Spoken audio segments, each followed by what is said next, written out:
ஒரு பெரிய அரசன் இந்த உலகம் பூராவையும் ஆண்டுக்கிட்டு இருந்தான். ரொம்ப காலம் அப்படி அரசாட்சி பண்ணிக்கிட்டு இருந்தான். திடீர்னு அவனுக்கும் சில எதிரிகள் முளைச்சாங்க. அவங்கெல்லாம் ஒன்று சேர்ந்து இவனை தோற்கடிச்சுட்டாங்க. தோற்று போனதும் இவனுக்கு பயம் வந்துட்டுது, எங்கே எதிரிகள் நம்ம கொண்டுடுவாங்களோ அப்படின்னு. வெளியில் வந்தால் தனக்கு ஆபத்துன்னு பயந்துக்கிட்டு யாருக்கும் தெரியாமல் ஒரு குகைக்குள்ளே போய் பதுங்கி கிடக்கிறான். நிலைமையை பாருங்கள். முதல் நாள் அரண்மனையில் அதிகாரம் பண்ணிக்கிட்டு இருந்தவன் மறுநாள் குகையில் பயந்து போய் பதுங்கி கிடக்கிறான். ராத்திரி நேரம் வந்தது, பசி வயத்தை கிள்ளுது, பிச்சை எடுத்து சாப்பிட வேண்டிய நிலைமை. பிச்சை எடுக்கிறதுக்கு பாத்திரம் வேணுமே, என்ன பண்ணுறது அப்படின்னு அங்கேயும் இங்கேயும் பார்க்குறான். ஒரு மூலையில் யாரோ விட்டுட்டு போன ஒரு ஓடு கிடக்குது. அதை எடுத்துக்கிட்டு புறப்பட்டான். இருட்டில் வழி புரியல. ஏதோ ஒரு யூகத்தில் காலை மெதுவாக எடுத்து வச்சு நடந்து போயிட்டுருக்கிறான். வழியில் ஒரு கருப்பு நாய் படுத்து கிடந்தது. இருட்டில் அவன் இது கண்ணுக்கு சரியாக தெரியல. அவனுக்கு தவறி போய் காலை வச்சுட்டான் அது மேலே. நாய் சும்மா இருக்குமா, வள்ளுன்னு விழுந்து கடிச்சு விட்டுது. காலை பார்க்குறான், காலத்தையும் நினச்சி பார்க்குறான். அரண்மனையில் வீரக்கழல் அணிந்த காலை உடைய மன்னா அப்படின்னு புகழ்வாங்களே புலவர்கள்லாம். ஆனால் அது இன்றைக்கி நாய் கடித்த காலம் ஆகிட்டுதே அப்படின்னு நினைக்கிறான். அது மட்டும் இல்லை, முன்னாடியெல்லாம் பொற்கிண்ணங்களில் தான் அவன் சாப்பிடுவான். ஆனால் இப்போது உடஞ்சி போன ஓட்டு, அது ஓட்டை கையில் வச்சுக்கிட்டு நிற்கிறான். அதில் யாராவது சாப்பாடு போடுவாங்களான்னு. முன்னாடியெல்லாம் நிறைய பேர் அரண்மனைக்கு வருவாங்க. அரசருக்கு காணிக்கைன்னு சொல்லி இவன் காலடியில் கொண்டாந்து கொட்டுவாங்க. அப்போலாம் இவன் அந்த ஜனங்களுடைய முகத்தை திரும்பி கூட பார்க்குறதில்ல. ரொம்ப கர்வமாக உட்காந்துருப்பான். அதே ஆள் இன்றைக்கி எல்லார் கண்ணுலேயும் படுறது மாதிரி பிச்சை எடுத்துக்கிட்டு இருக்கிறான். அப்போலாம் காணிக்கைகளை தன்னுடைய கையால் வாங்கிறது தனக்கு கௌரவ குறைச்சல்னு நினச்சி தன்னுடைய வேலைக்காரங்களை விட்டு தான் அதை வாங்க சொல்லுவான். இப்போ பார்த்திங்கன்னா அவனே தன் கையாலேயே பிச்சை வாங்குறான். நினச்சி பாருங்கள். அந்த மனுஷன் முதல் நாள் அரசன், மறுநாள் பிச்சைக்காரன். எவ்வளோ வித்தியாசம். செல்வம் தான் இப்படி ஒரு வித்தியாசம் ஏற்படுறதுக்கு காரணம். அப்படிப்பட்ட செல்வம் வாழ்க்கையை நடத்துறதுக்கு நமக்கு தேவை தான். ஆனால் அதையே நாம் அடைய வேண்டிய பயனாக நினைக்கிறோம் பாருங்கள், அதுதான் வேடிக்கை. இதை நம்மாழ்வார் அழகாக ஒரு பாசுரத்தில் சொல்கிறார். ஒரு நாயகமாய் ஓட உலகுடன் ஆண்டவர், கருணாய் கவர்ந்த காலர், சிதைகிய பானையர், பெருநாடு காண இம்மையிலே பிச்சைதாம் கொள்வர், திருநாரணன் தாழ் காலம் பெற சிந்தித்து உய்மினோ அப்படிங்கிறார் நம்மாழ்வார். ஒரு பெரிய பணக்காரர் ஒரு துறவிகிட்ட போய், சாமி என்கிட்ட நிறைய பணம் இருக்குது, இருந்தாலும் நிம்மதி இல்லை, என்னால் நிம்மதியாக இருக்க முடியல, என்ன காரணம்னு கேட்டாராம். உடனே அந்த துறவி இதுக்கு நேரடியாக பதில் சொல்லாமல் பக்கத்தில் நின்றுக்கிட்டு இருந்த ஒரு குழந்தைய கூப்பிட்டார். அது ஓடியாந்தது. ஒரு ஆப்பிள் பழத்தை எடுத்து அது கையில் கொடுத்தார்.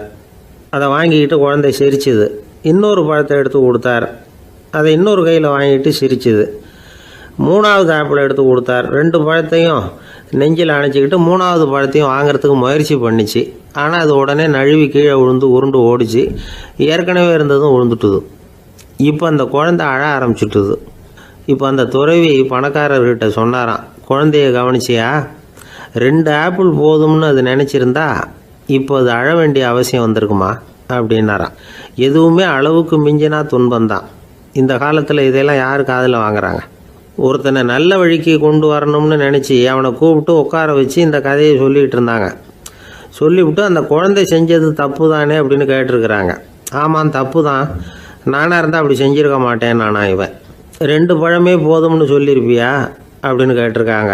அப்படி இல்லைங்க, அவர் கொடுக்க கொடுக்க ஒவ்வொரு பழமாக வாங்கி பின்னாடி வச்சுட்டு மறுபடியும் கையை நீட்டுவேன் அப்படிங்கிறானா. இவெல்லாம் எந்த காலத்தில் திருந்துறது? ஒரு நாள் ஒரு 10-15 பள்ளிக்கூடத்து பிள்ளைங்க தேடிட்டு வந்தாங்க. உங்களை பார்த்துட்டு தான் போகணும், அதுக்காக தான் வந்திருக்கோம்னாங்க. என்ன விஷயம்னு கேட்டோம். நாங்கள்லாம் கூடி ஒரு முடிவு பண்ணியிருக்கிறோம், அதை உங்கள்கிட்ட சொல்லணும் அப்படின்னாங்க. அதுவும் ஒரு வாண்டு பையன் அதை சொன்னான். என்ன முடிவு அது அப்படின்னு கேட்டோம் ரொம்ப ஆர்வமாக. அதை இப்போ சொல்ல மாட்டோம், எங்களுக்கு பிடிக்கிற மாதிரி ஏதாவது ஒரு தகவல் சொன்னால் அதுக்கப்புறம் நாங்கள் அதை சொல்கிறோம் அப்படின்னா அந்த வாண்டு பையன்.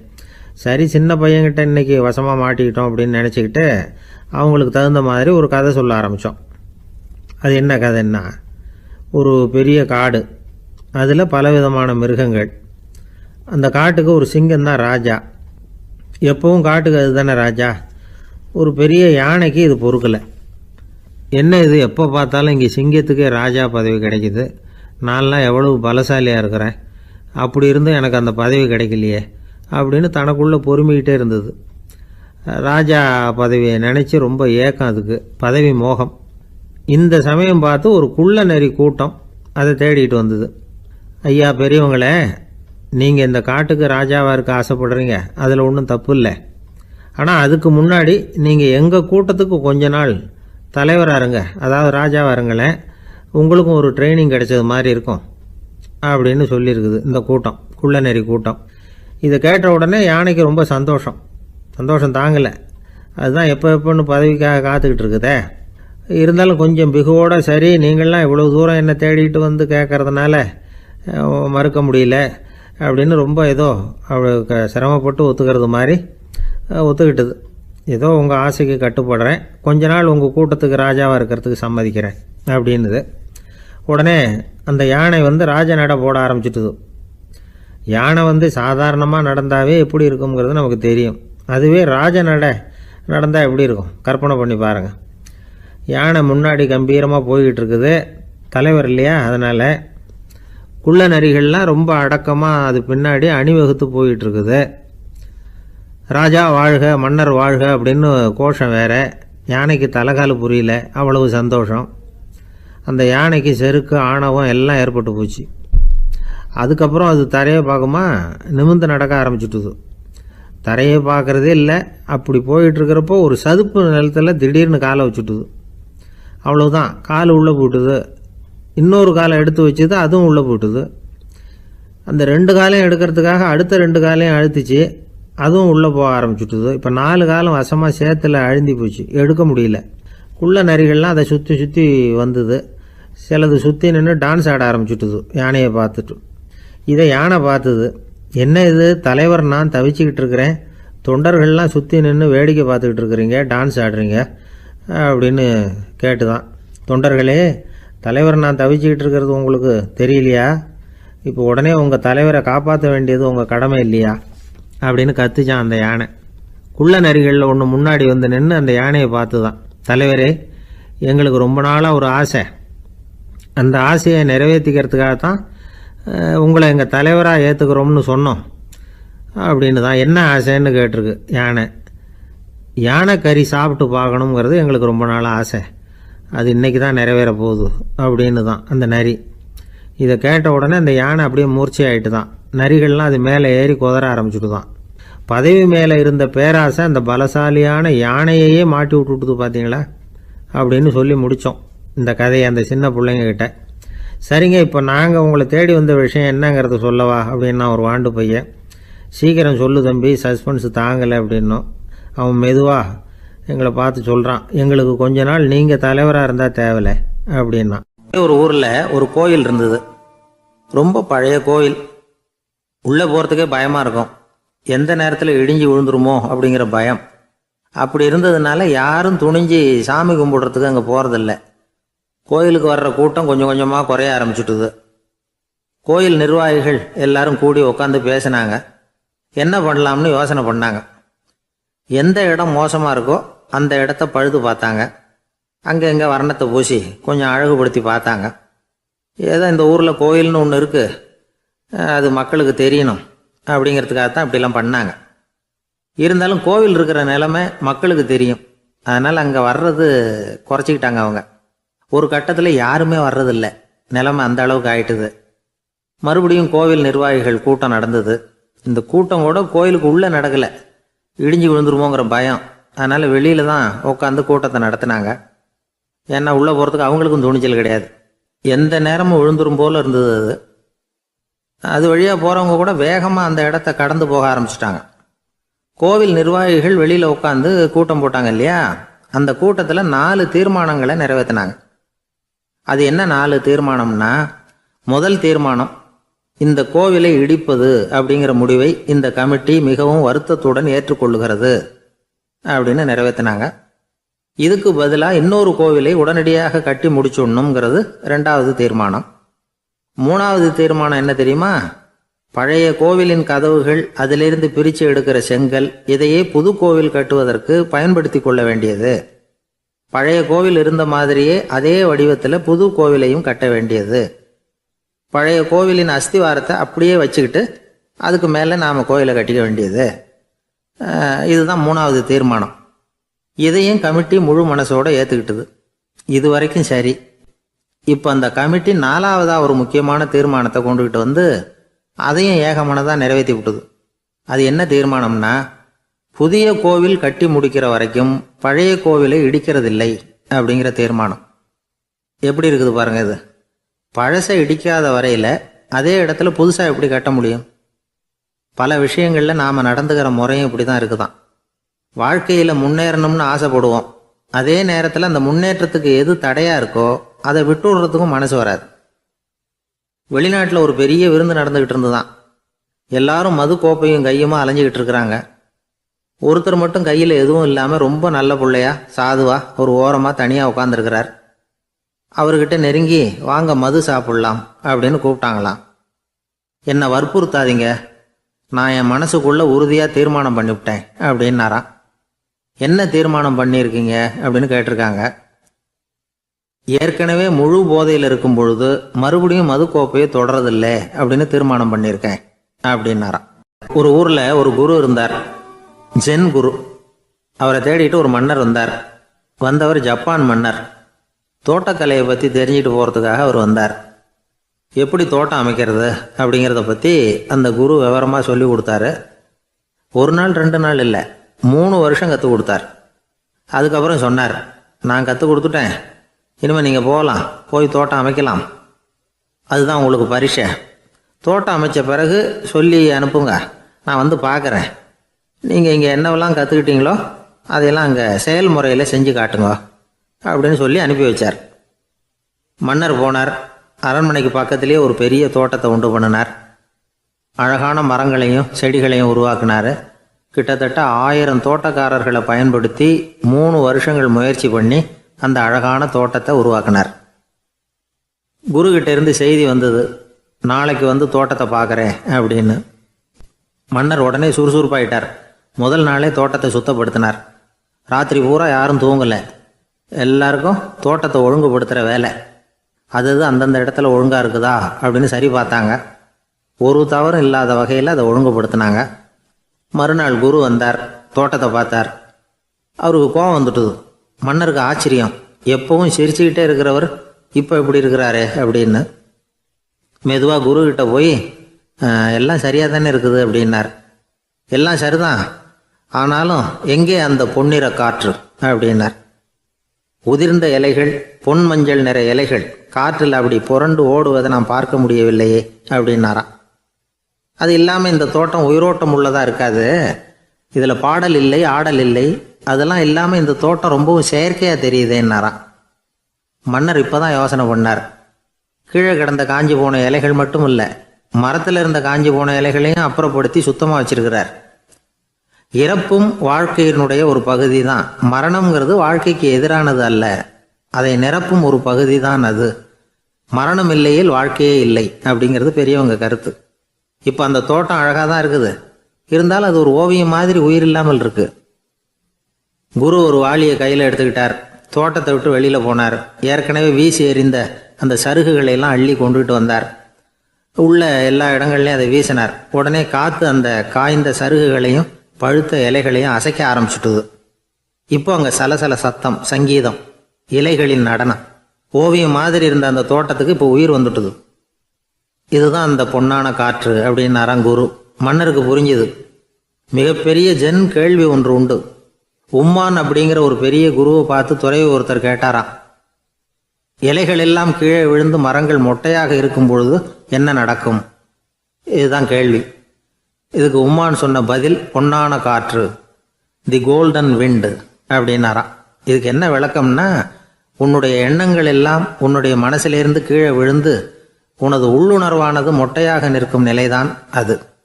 உனது வேர்களின் அருகில் காற்று வீசுகிறது. எல்லா எண்ணங்களும் உன்னிலிருந்து வெகு தூரத்துக்கு புரண்டு கொண்டே சென்று விடுகிறது. நீ அவற்றை கடந்து விட்டால் நீ அவைகளுக்கெல்லாம் மேலெழுந்து கீழே பார்ப்பவனைப் போல நிற்க ஆரம்பித்து விடுவாய். அதுதான் தியானம் என்பது அப்படின்னு சொல்கிறாங்க. தியானம்ங்கிறது எண்ணத்துக்கு எதிரானதில்லை. தியானம்ங்கிறது எண்ணங்களை கடந்து செல்வது தான். அதுக்கப்புறம் நாம் பொன்னிற காற்றில் ஆட ஆரம்பிச்சிருவோம். இதுதான் பெரியவர்கள் சொல்கிறது. என்கிட்ட ஒருத்தர் வந்து தோட்டம் அமைக்கணும்னு யோசனை கேட்டு வந்தார். எல்லாம் சொல்லி கொடுத்தேன். செடிகள்லாம் செழிப்பாக வளரணும்னா வேர் காயாமல் பார்த்துக்குங்க, தினமும் தண்ணி விடுங்க அப்படின்னு சொல்லி அனுப்பி வச்சேன். 1 மாதம் கழிச்சு அவர் தோட்டத்தை பார்க்கறதுக்காக போனேன். போய் பார்த்தா எல்லா செடியும் வாடி கிடக்குது.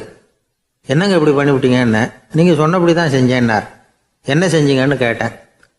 வேர் காயாமல் பார்த்துக்க சொன்னீங்க, தினமும் ஒரு தடவை எல்லா செடியையும் ஒவ்வொன்றா பிடுங்கி பார்த்து வேர் காயாமல் இருக்கா அப்படின்னு பார்த்துட்டு அதுக்கப்புறம் தண்ணி பாய்ச்சினேன், அவ்வளவுதான் அப்படின்னார். ஒரு ஆள் வேகமாக நடந்து போய்கிட்டு இருந்தான். அவன் வேகமாக நடக்கிறதுக்கு காரணம் வெயில் காலம், காலில் செருப்பு இல்லை, மணல் பாதை, அதுதான் வேகம். காலில் செருப்பும் இல்லாமல் கையில் குடையும் இல்லாமல் அந்த ஆள் வெயிலில் நடந்து போய்கிட்டு இருக்கிறான்.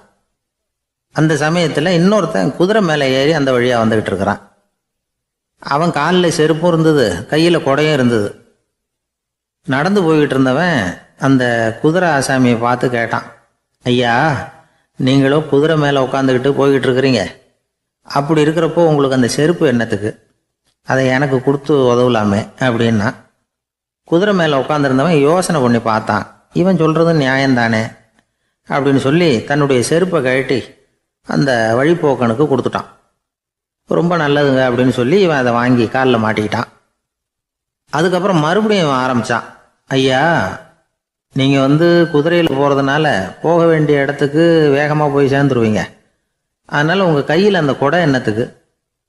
நான் நடந்து போயிட்டுருக்கிறவன், ரொம்ப நேரம் நடக்க வேண்டியிருக்கும் இந்த வெயிலில், அதனால் அந்த குடையையும் எனக்கு கொடுங்களேன் அப்படின்னா. குதிரை வீரன் யோசனை பண்ணி பார்த்தான். இதுவும் நியாயம்தானே அப்படின்னு அவனுக்கு தோணுச்சு. உடனே இறக்கப்பட்டு தன் காலில் இருந்த செருப்பை கொடுத்தது மாதிரியே தன் கையில் இருந்த குடையையும் இவங்கிட்ட கொடுத்துட்டான். அதுக்கப்புறம் அவன் நிம்மதியாக புறப்பட்டான். இப்போ மறுபடியும் கை தட்டி அவனை நிறுத்தினான். கீழே நின்றுக்கிட்டு இருந்தவன், என்னப்பா, ஏன் என்ன நிறுத்தினேன், இன்னும் ஏதாவது வேணுமா உனக்கு அப்படின்னா குதிரையில் இருந்தவன். இவன் மெதுவாக வாயை திறந்து அந்த குதிரையையும் என்கிட்ட கொடுத்துருங்களேன்னா. அந்த குதிரை வீரன் இப்போ ஒரு கணம் யோசனை பண்ணி பார்த்தான். உடனே என்ன பண்ணான் தெரியுமா? தன்கிட்ட இருந்த குதிரை சவுக்கை எடுத்தான். குதிரை சவுக்கால் அந்த ஆளை வாங்குவாங்கன்னு வீசி தள்ளிவிட்டான். இவ்வளவு சவுக்கடியும் வாங்கிக்கிட்டு இந்த ஆள் என்ன பண்ணான் தெரியுமா? சிரிக்கிறான். அடி வாங்கிட்டு யாராவது சிரிப்பாங்களா? குதிரை வீரனுக்கு ஒன்றும் புரியல. என்னப்பா அது, ஏன் இப்படி அடி வாங்கிட்டு இப்படி சிரிக்கிறியே அப்படின்னு கேட்டான். இப்போ அந்த வழிப்போக்கன் சொல்கிறான், ஐயா, நான் இப்படி சிரிக்கிறதுக்கு காரணம் இருக்கு. இப்படி குதிரை கேட்டு உங்ககிட்ட அடி வாங்கலேன்னு வச்சுக்கோங்க, என் உயிர் உள்ள வரைக்கும் மனசில் ஒரு தவிப்பு இருந்துக்கிட்டே இருக்கும். செருப்பையும் கொடையையும் கேட்ட உடனே கொடுத்தவன் குதிரையையும் கேட்டிருந்தா கொடுத்துருப்பானோ அப்படிங்கிற பேராசையில் ஏங்கிக்கிட்டே இருந்திருப்பேன். இப்போ உங்ககிட்ட அடி வாங்கின பிறகு என்னுடைய அந்த சந்தேகம் தீர்ந்து போச்சு. என்னுடைய ஆசைக்கு எல்லை எது அப்படிங்கிறத எனக்கு புரிஞ்சுட்டுது அப்படின்னு சொல்லிவிட்டு அவன் நடக்க ஆரம்பிச்சிட்டானான். ஆசைக்கும் எல்லை உண்டு அப்படிங்கிறத விளக்கறதுக்காக வாரியார் சுவாமிகள் சொல்கிற கதை இது. இந்த காலத்துலேயும் ஒருத்தன் அது மாதிரி கொடை செருப்போட குதிரையில் போய்கிட்டு இருந்தான். எதிரில் நடந்து வந்தவன், ஐயா, உங்கள் கொடையை எனக்கு கொடுங்களேன்னு கேட்டான். உடனே அவன் குதிரையிலேருந்து கீழே குதிச்சு அவனை சாட்டையால் அடிக்க ஆரம்பிச்சிட்டான். இன்னொருத்தர் அந்த வழியாக வந்தவர் இதை பார்த்தார். ஏன்பா, அவன் கேட்டான், உன்னால் முடியலன்னா இல்லைன்னு சொல்லிட வேண்டியது தானே, அதுக்காக ஏன் இப்படி அவனை போட்டு அடிக்கிறேன்னு கேட்டார். உங்களுக்கு விவரம் புரியாது சார், காலம் ரொம்ப கெட்டு போச்சு. கேட்டதை கொடுத்தேன்னு வச்சுக்கோங்க, இந்த குதிரையே என்னோடது, அவன் திருடிக்கிட்டு போகிறான் அப்படின்னு என் பேரில் புகார் கொடுக்க ஆரம்பிச்சிருவான் சார் அப்படின்னா. அது எப்படி அவ்வளோ உறுதியாக சொல்கிறேன்னு கேட்டார் அவர். ஏற்கனவே அது மாதிரி ஒருத்தன் பேரில் புகார் கொடுத்துட்டு தான் இந்த குதிரையை நான் தள்ளிட்டு வந்துக்கிட்டு இருக்கிறேன் அப்படின்னார். ஒரு சன்னியாசி, அவர் ஒரு நாள் ஒரு கனவு கண்டாராம். அந்த கனவில் அவர் சொர்க்கத்துக்கு போகிறார். அங்கே ஒரு பெரிய திருவிழா நடந்துக்கிட்டு இருக்குது. எங்கே பார்த்தாலும் அலங்கார வளைவுகள், வண்ணமயமான விளக்குகள், பாதைகள் பூரா மலர்கள், எல்லா கட்டடங்களும் ஒளிமயம். அவ்வளவு கோலாகலமாக பிரம்மாண்டமாக அந்த திருவிழா நடந்துக்கிட்டு இருக்குது. அது என்ன திருவிழாங்கிறது இந்த சன்னியாசிக்கு புரியல. அங்கே எதிரில் வந்துக்கிட்டு இருந்த ஒருத்தரை நிறுத்தி, என்ன விசேஷம் இங்கே அப்படின்னு விசாரிச்சாராம். உனக்கு தெரியாத விஷயம், இன்னைக்கு இறைவனுக்கு பிறந்த நாள், அதை தான் எல்லாரும் சேர்ந்து கொண்டாடுறோம். இதுக்காக பிரம்மாண்டமான ஊர்வலம் ஒன்று வரப்போகுது, இறைவனே அந்த ஊர்வலத்தில் கலந்துக்கிறார் அப்படின்னார் அவர். உடனே அந்த சன்னியாசி ஒரு மரத்து நிழலில் ஒதுங்கி நின்றுக்கிட்டார். ஊர்வலம் வந்துக்கிட்டு இருக்குது. முதல்ல ஒரு குதிரை வந்துக்கிட்டு இருக்கு, அது மேலே ஒருத்தர் உட்காந்துருக்கிறார். அவருக்கு பின்னாடி நிறைய பேர் கூட்டமாக வந்துக்கிட்டு இருக்கிறாங்க. இவ்வளவு கூட்டம் இவர் பின்னாடி வருதே, யார் இவர் அப்படின்னு கேட்டார். ஒரு மதத்தின் பெயரை சொல்லி இவர் அந்த மதத்தின் தலைவர், அவரை பின்பற்றுகிற மக்கள் கூட்டம் பின்னாடி வந்துக்கிட்டு இருக்குது அப்படின்னு விவரம் சொல்லியிருக்கிறாங்க. இவங்களுக்கு அடுத்தபடியாக இன்னொரு குதிரையில் ஒருத்தர் வந்துக்கிட்டு இருக்கிறார். அவருக்கு பின்னாடி ஏகப்பட்ட கூட்டம். இவர் யாருங்க அப்படின்னு கேட்டிருக்கார் சன்னியாசி. அங்கே இருக்கிறவங்க விவரம் சொல்லியிருக்கிறாங்க. இன்னொரு மதத்தின் பெயரை சொல்லி இவர் அந்த மதத்தினுடைய தலைவர், அவர் வழியை பின்பற்றுகிறவர்கள் அவர் பின்னாடி கூட்டமாக வந்துக்கிட்டு இருக்கிறாங்க அப்படின்ட்டு இருக்காங்க. இப்படி ஒவ்வொருத்தராக குதிரை மேலே வந்துக்கிட்டே இருக்கிறாங்க. அவங்கள பின்பற்றியும் ஒவ்வொரு கூட்டம் வந்துக்கிட்டே இருக்குது. அந்த பெரிய ஊர்வலம் அது பாட்டுக்கு போய்கிட்டு இருக்குது. கடைசியாக அது முடிஞ்சது ரொம்ப நேரம் கழித்து. அதுக்கப்புறம் கொஞ்சம் நேரம் கழித்து ஒரு வயசான ஆள் குதிரை மேலே வந்துக்கிட்டு இருக்கிறார். ஆனால் அவருக்கு பின்னாடி யாருமே இல்லை. அவர் பரிதாபமாக தனியாக வந்துக்கிட்டு இருக்கிறார். அவர் அந்த ஊர்வலத்தை சேர்ந்தவரா இல்லையாங்கிறதே தெரியல. இவர் யார், இவர் ஏன் இப்படி தனியாக வந்துக்கிட்டு இருக்கிறார் அப்படின்னு கேட்டிருக்கார் அந்த சன்னியாசி. என்னது இப்படி கேட்குறீங்க? இவர் தான் கடவுள், இவருக்காக தான் இன்றைக்கி இந்த ஊர்வலமே நடக்குது, இவருக்கு தான் இன்றைக்கி பிறந்த நாள், முன்னாடி போகிற ஊர்வலம் பூரா இவருடைய பிறந்த நாளை கொண்டாடுறதுக்காக தான் அப்படின்ட்டுருக்காங்க. இதை கேட்டதும் அந்த சன்னியாசிக்கு திடுக்குன்னு தூக்கி போட்டிருக்கு. இது வரைக்கும் கனவு கண்டுகிட்டு இருந்தவர் முடிச்சுக்கிட்டார். அதுக்கப்புறம் தான் யோசித்து பார்த்துருக்கார். உண்மைதான், மக்கள் எல்லாரும் பக்தி மார்க்கத்தில் போகிறதா நினச்சிக்கிட்டு பாதை மாறி போய்கிட்டு இருக்கிறாங்க. கடவுளை பின்பற்றுவதாக நினைக்கிறாங்க பக்தர்கள். ஆனால் கடவுளுக்கு பின்னாடி யாருமே இல்லை. இன்னமும் இயல்பாக இதை பற்றி யோசித்து பார்த்தா உண்மைக்கு பின்னாடி தான் நான் போய்கிட்டு இருக்கேன் அப்படின்னு நிறைய பேர் சொல்கிறாங்க. ஆனால் அந்த உண்மை அனாதையாக போய்கிட்டு இருக்குது. அப்படி ஆயிட்டுது உலகம்.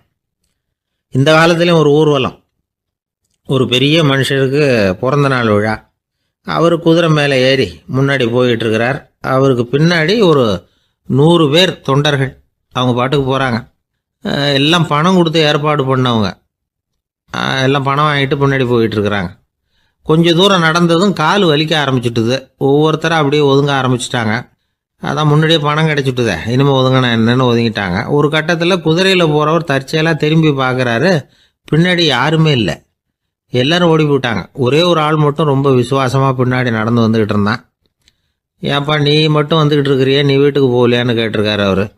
நீங்கள் அந்த குதிரையையும் அதுக்குள்ள வாடகை பணத்தையும் கொடுத்துட்டீங்கன்னா நானும் போயிடுவேன் அப்படின்னு நானாம் இந்த ஆள். ஒரு ஊரில் ஒருத்தர் இருந்தார், ரொம்ப நல்லவர். யாருக்காவது ஏதாவது கொடுத்துக்கிட்டே இருப்பார், கொடையாளி. தினமும் யாராவது ஒருத்தருக்கு ஏதாவது கொடுக்கலன்னா அவருக்கு தூக்கம் வராது. அப்படி ஒரு பழக்கம். அது மட்டும் இல்லை, அவர் கொடுக்கறது அடுத்தவங்களுக்கு தெரியாது. அவ்வளவு ரகசியமாக அதை கொடுப்பார். வலது கை கொடுக்கறது இடது கைக்கு தெரியக்கூடாதுன்னு சொல்லுவாங்கள்ல, அது மாதிரி அவர். ஒரு நாள் ராத்திரி அவர் ஏற்கனவே தயாராக கட்டி வச்சிருந்த பணம் முடிச்ச கையில் எடுத்துக்கிட்டு வீட்டை விட்டு வெளியில் வந்தார். தெருவில் இறங்கி நடந்தார். இன்னைக்கு யாருக்கு தர்மம் செய்கிறது அப்படின்னு யோசனை பண்ணிட்டு இருட்டில் நடந்து வந்துக்கிட்டு இருக்கிறார். யாரோ ஒருத்தர் எதிரில் வர்றது மாதிரி தெரிஞ்சுது. உடனே அவர் கிட்ட போனார். தன்கிட்ட இருந்த பணம் முடிச்சு அவசரமாக அவர் கையில் திணிச்சுட்டு திரும்பி வந்துட்டார்.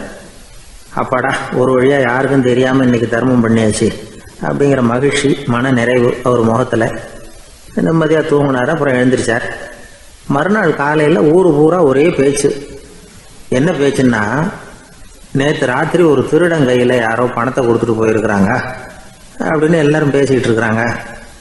இதை கேள்விப்பட்டதும் அந்த பெரியவருக்கு ரொம்ப வருத்தமாக போச்சு. அடடா, போயும் ஒரு திருடனுக்காக உதவி பண்ணியிருக்கிறோம், பிரயோஜனம் இல்லாமல் போட்டுதே அப்படின்னு நினச்சார். சரி, இன்னைக்கும் யாருக்காவது உதவி பண்ணணும் அப்படின்னு முடிவு பண்ணினார். ராத்திரி நேரம் வந்தது. இவர் வழக்கம் போல் தெருவில் இறங்கி நடந்தார். கையில் பணம் முடிச்சு. எதிரில் ஒரு பெண் உருவம் மங்கலாக தெரிஞ்சது. இவர் உடனே அந்த பெண்கிட்ட பணத்தை கொடுத்துட்டு திருப்தியாக திரும்பி வந்துட்டார். மறுநாள் காலையில் ஊர் பூரா என்ன பேசிக்கிட்டாங்க தெரியுமா?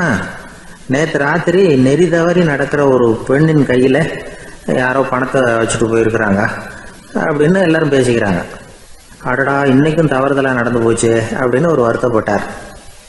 இருக்கட்டும், இன்னைக்கு ஏதாவது தர்மம் பண்ணுவோம் அப்படின்னு நினச்சிக்கிட்டாரு. 3வது நாள் ராத்திரியும் புறப்பட்டார்.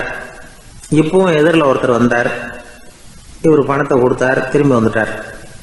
மறுநாள் மக்கள் என்ன பேசிக்கிட்டாங்கன்னா, நேற்று ராத்திரி ஒரு செல்வந்தர் கையில் யாரோ பணத்தை கொடுத்துட்டு போயிருக்கிறாங்க அப்படின்னு பேசிக்கிட்டாங்களாம்.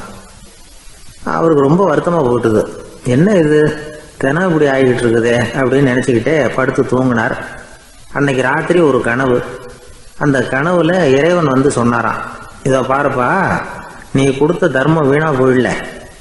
உன்கிட்ட பணம் வாங்கின அந்த திருடன் திருந்திட்டான், அந்த பொண்ணும் திருந்திட்டா, அந்த செல்வந்தனும் கொடையாளி ஆயிட்டான், எல்லாருக்கும் உதவி பண்ண ஆரம்பிச்சுட்டான் அப்படின்னு சொன்னாராம்.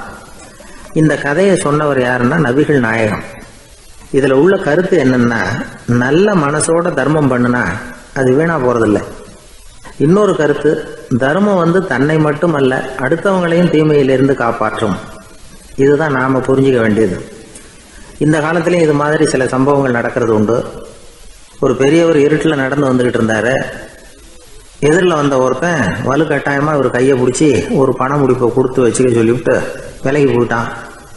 பெரியவருக்கு ஆச்சரியம், இந்த காலத்திலயும் இப்படி வலது கை கொடுக்கறது இடது கைக்கு தெரியக்கூடாதுன்னு நினைக்கிற கொடையாளிகள் உண்டு போல இருக்கு அப்படின்னு யோசனை பண்ணிக்கிட்டே நடந்தார். கொஞ்ச தூரம் போயிருப்பாரு. அதுக்குள்ள அதே ஆள் திரும்பி வந்தான். கொடுத்த பண முடிப்பை திருப்பி கொடுங்க அப்படின்னு கேட்டு வாங்கிட்டான். இவருக்கு ஒன்றும் புரியல. ஏன் இப்படி பண்றேன்னார். அது ஒன்றும் இல்லைங்க, கொஞ்ச நேரம் இதை உங்ககிட்ட கொடுத்து வச்சிருந்தேன் அவ்வளவுதான் அப்படின்னா. ஏன்னு கேட்டார். என்னை பின்னாடி போலீஸ் தேடிக்கிட்டு வந்துகிட்டு இருக்குது, அதுதான் அப்படி பண்ணேன், இப்போ போயிட்டுது, இனிமே ஒன்றும் பயம் இல்லை அப்படின்னு சொல்லிவிட்டு அவன் பாட்டுக்கு நடந்து போறான். அவர் ஒரு பெரிய குடும்பத்தில் பிறந்தவர். இருக்கிற சொத்துக்கள் எல்லாத்தையும் வாரி வழங்கி விட்டு காட்டுக்கு புறப்பட்டார் தவம் செய்யறதுக்காக. இருந்தது ஊராவும் கொடுத்துட்டார், இனிமே எதுவுமே இல்லை கொடுக்கறதுக்கு. அப்போ கடைசியா ஒருத்தன் வந்து கையை நீட்டினானா, ஐயா ஏதாவது கொடுங்கன்னு இருக்கான். அவர் பார்த்தார், கட்டியிருக்கிற வேட்டியை தவிர வேற எதுவுமே இல்லை. 8 முழம் பட்டு வேட்டி, ஜரிகை கரையோடு இருக்குது. கடைசியாக அதை தான் எடுத்துக்கிட்டு அவர் புறப்பட்டுருக்கார். அவர் பார்த்தார், எதிரில் அவன் பரிதாபமாக நின்றுக்கிட்டு இருக்கிறான். அந்த 8 முழ வேட்டியை 2ஆ கிழிச்சார். 4 முழத்தை அவங்ககிட்ட கொடுத்தாரு. மீதி 4 முழத்தை தன்னுடைய இடுப்பில் கட்டிக்கிட்டு அவர் காட்டுக்கு போயிட்டார். இவன் என்ன பண்ணான் தெரியுமா, கையில் கிடைச்ச 4 முழத்தை எடுத்துக்கிட்டு கடை வீதிக்கு போனான். பழைய பட்டு வேட்டி ஜருகை இதையெல்லாம் விலைக்கு வாங்குற வணிகர் ஒருத்தர் இருக்கார். அவர்கிட்ட போனான். இதை விலைக்கு எடுத்துக்கிறீங்களா அப்படின்னு கேட்டிருக்கான். அவர் வாங்கி பார்த்துருக்கார். ஆஹா, இது ரொம்ப அருமையான வேட்டி, விலை உயர்ந்த ஜருகை, இது ஏது உனக்கு அப்படின்னு கேட்டாரான். அவன் நடந்தது சொல்லியிருக்கான். அப்படின்னா ஒன்று செய்ய, இந்த வேட்டியோட இன்னொரு பாதியையும் மெதுவாக வாங்கிட்டு வந்துரு, உனக்கு நிறைய பணம் தர்றேன் அப்படின்னாரான் அந்த வணிகர். இவன் கொஞ்சம் யோசனை பண்ணி பார்த்தான். கொஞ்சம் இருங்க, வந்து விடுறேன் அப்படின்னு சொல்லிவிட்டு நேராக காட்டுக்கு போனான். அவர் எங்கே இருக்காருன்னு தேடி கண்டுபிடிச்சான். அவர் ஒரு இடத்துல தவக்கோலத்தில் இருக்கிறார். கட்டியிருந்த இடவேட்டியும் அவர் அறியாமல் நழுவி கீழே விழுந்து கிடக்குது. இவனுக்கு ரொம்ப வசதியாக போச்சு. அவரை கேட்க வேண்டிய அவசியமே இல்லை. மெதுவாக சத்தம் போடாமல் அடி மேலே அடி வச்சு நெருங்கினான். அவர் கண்ணை மூடிக்கிட்டு அவர் பாட்டு நின்றுட்டு இருக்கிறார். இவன் மெதுவாக போய் கீழே கிடந்த அந்த துணியை எடுத்துக்கிட்டு சத்தம் போடாமல் திரும்பி நடந்தான். ஒரு 2-3 அடி எடுத்து வச்சிருப்பான். அப்படி ஓட ஆரம்பிக்கிற சமயத்தில் அவன் காலில் கீழே கிடந்த முள்ளு ஒன்று நறுக்குன்னு தச்சு விட்டுது. வலி தாங்க முடியாமல் அம்மான்னு கத்திருக்கான். இந்த சத்தத்தினால கண்ணை மூடி நின்றுகிட்டு இருந்த அவரோட தவம் கலைஞ்சது. மெல்ல கண்ணை திறந்து பார்க்குறார். தன் இடையில இருந்த வேட்டி அவன் கையில் இருக்கு. இப்போ அவர் நினைக்கிறார், என்ன நினைக்கிறாருன்னா, இந்த வேட்டி மீது நான் வைத்த ஆசை அல்லவா அவனை திருடனாக ஆக்கி விட்டது அப்படின்னு நினைச்சாராம். இந்த வேட்டி மேல நாம வச்ச ஆசை அவனை திருடும்படி ஆக்கி விட்டதே அப்படின்னு நினைச்சாராம். இது எப்பேற்பட்ட மனநிலை அப்படிங்கிறத கொஞ்சம் யோசனை பண்ணி பாருங்க. தான் ஒரு பொருள் மேல வச்ச பற்று இன்னொரு மனிதன் திருடனாக ஆகிறதுக்கு காரணம் ஆயிட்டுதேன்னு நினைக்கிறார். அப்படி நினைச்ச அந்த பெரியவர் யார் தெரியுமா? அவர் தான் மகாவீரர். இழந்துட்டேங்கிறிய, நீ என்னத்தை கொண்டுகிட்டு வந்த எங்க இழந்துடுறதுக்கு? நீ என்னத்தை உண்டாக்குன இது அழிஞ்சுட்டுதுன்னு சொல்றதுக்கு? இதுதான் அவருடைய சிந்தனை. இன்றைக்கு நம்ம சிந்தனையெல்லாம் வேற மாதிரி இருக்குது. ஒருத்தன் நடுத்தருவில் உட்காந்து அழுதுகிட்டு இருந்தான். அந்த வழியா வந்தவர் ஒருத்தர், ஏன்பா அழறேன்னு கேட்டாராம். 5 ரூபா சார், இந்த இடத்துல விழுந்துட்டுது, ரொம்ப நேரமா தேடுறேன், கிடைக்காது போல இருக்கு அப்படின்னு சொல்லிவிட்டு அழறான். எப்போ தொலைஞ்சதுன்னு கேட்டாராம் அவரு. அது எனக்கு தெரியாது சார், பணத்தை தொலைச்சவன் தேடி பார்த்துட்டு போயிட்டான், நான் அவனுக்கு பின்னாடி தேட வந்தவன் அப்படின்னு நானா. இவன் நம்மள மாதிரி ஒரு ஆசாமி, அவன் நம்மள மாதிரியே கற்பனை பண்ணான். அதாவது நாம தான் இந்த உலகத்துல ரொம்பவும் கஷ்டப்படுறோம், மற்றவங்க எல்லாம் சந்தோஷமா இருக்கிறாங்க அப்படின்னு அவன் நினைச்சுக்கிட்டான். அவன் ஒரு நாள் கடவுளை வேண்டிக்கிட்டானான், சுவாமி, இந்த உலகத்துல எவ்வளவோ பேர் இருக்கிறாங்க, ஒவ்வொருத்தருக்கும் ஒவ்வொரு விதமான கஷ்டம் இருக்கலாம், ஒத்துக்கிறேன். இருந்தாலும் எனக்கு அது கொஞ்சம் அதிகமா இருக்கிறது மாதிரி தெரியுது. அதனால நீங்க எனக்காக ஒரு சின்ன உதவி செஞ்சா போதும். அது வேற ஒண்ணும் இல்ல, என்கிட்ட இருக்கிற துயரங்களை இன்னொருத்தர் யாருகிட்டயாவது கொடுத்துருங்க, அவர்கிட்ட இருக்கிற துயரங்களை என்கிட்ட மாத்தி கொடுத்துருங்க. ஒரு மியூச்சுவல் டிரான்ஸ்பர், அவ்வளவுதான். அப்படி பண்ணிவிட்டா போதும் அப்படின்னு வேண்டிக்கிட்டானான். அன்னைக்கு ராத்திரியே அவன் ஒரு கனவு கண்டிருக்கான். வானத்திலிருந்து ஒரு குரல் கேட்டிருக்கு. அது என்ன சொல்லிச்சு தெரியுமா? ஏ ஜனங்களே, எல்லாரும் அவங்கவங்க கஷ்டங்களை ஒரு பையில போட்டு எடுத்துக்குங்க. அப்படி எடுத்துக்கிட்டு நேரா இந்த ஊர் எல்லையில இருக்கிற கோயிலுக்கு வந்து சேருங்க அப்படின்னு அந்த குரல். ஆஹா, கடவுள் நம்ம பிரார்த்தனைக்கு செவி சாய்ச்சுட்டார் அப்படின்னு சந்தோஷப்பட்டான் இவன்.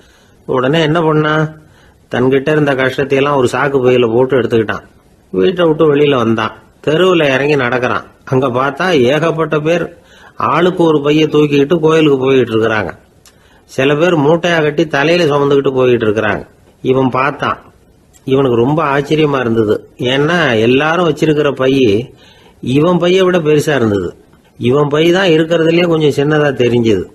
இப்ப அவன் மறுபடியும் சாமியை வேண்டிக்கிட்டான், கடவுளே, இப்ப உள்ள சூழ்நிலையை கவனிச்சா என்கிட்ட இருக்கிற பைய பரவாயில்லன்னு தோணுது. அதனால வேற பை எதையும் மாத்த வேணாம், இதுவே பரவாயில்ல, இந்த பையோட திரும்பி வீட்டுக்கு போனா போதும்னு நினைக்கிறேன் அப்படின்னு ஏதோ நினைக்க ஆரம்பிச்சுட்டான் அவன். எல்லாரும் கோயிலுக்கு போய் சேர்ந்தாங்க. கோயில்ல அந்த குரல் மறுபடியும் கேட்டுது. எல்லாரும் அவங்கவுங்க பைகளை சோகத்துல தொங்க விடுங்க. திடீர்னு விளக்குகள் அணையும், மணி அடிக்கப்படும், அதுதான் அடையாளம். அந்த சமயத்துல இருட்டுல உங்களுக்கு வேண்டிய பைய நீங்க மாத்தி எடுத்துக்கலாம், தேர்ந்தெடுத்துக்கலாம். வெளிச்சம் இருக்கிறப்பவே உங்களுக்கு பிடிச்ச பைக்கு பக்கமா பார்த்து நீங்க நின்னுக்கலாம் அப்படின்னு சொல்லி விவரம் சொல்லிச்சான் அந்த குரல். அப்படி சொன்னதுக்கு அப்புறம் திடீர்னு விளக்கு அணைஞ்சுது, மணி அடிச்சுது. கொஞ்ச நேரம் கழிச்சு மறுபடியும் விளக்குகள்லாம் எரிஞ்சுது. இப்போ பார்த்தா எல்லாரும் அவங்கவுங்க பையையே கெட்டியா பிடிச்சிட்டு நிக்கிறாங்க. இவனும் அப்படியே நிக்கிறான். இவன் மெதுவா பக்கத்துல நிக்கிறவங்க கிட்ட கேட்டானா, ஏன் நீங்க பைய கையிலேயே வச்சிருக்கிறீங்க, செவுத்துல மாட்டலையா அப்படின்னு கேட்டிருக்கான். இல்லப்பா, நீ ஏன் கையிலேயே வச்சிருக்கிறியோ அதே காரணத்துக்காக தான் நாங்களும் வச்சிருக்கிறோம். நம்ம கவலைகளை பத்தி நமக்கு ஓரளவுக்காவது தெரியும். ஆனா மற்றவங்க கவலைகள் நமக்கு பரிச்சயம் இல்லாதவை, பழக்கம் இல்லாதது. அதனால நமக்கு தெரிஞ்ச கவலைகளை சமாளிக்கிறது சுலபம். தெரியாததை சமாளிக்கணும்னா மறுபடியும் ஆரம்பத்தில இருந்து ஆரம்பிக்கணும். அதனால பழைய நண்பர்களோட வாழறது தான் மேல் அப்படின்னு நானான். அதுக்கப்புறம் அவன் தன்னோட பைய போதும்னு வீட்டுக்கு திரும்பி வந்துட்டானான். இது ஒரு பெரியவர் சொல்லி இருக்கிற கதை. அதனால நம்ம கிட்ட இருக்கிற கஷ்டங்கள் தான் பெருசு, அதை இன்னொருத்தங்கிட்ட கொடுத்துட்டு மாத்திக்கலாம் அப்படின்னு நினைக்கிறது தப்பு. இதே மாதிரி இன்னொரு சம்பவம். ஒரு ஊர்ல ஒரு நாள் ராத்திரி ஆகாயத்திலிருந்து கடவுள் குரல் கேக்குது. இந்த ஊர்ல இருக்கிற ஜனங்கள்லாம் கொஞ்சம் கவனிங்க, உங்களுக்கு ஒரு செய்தி.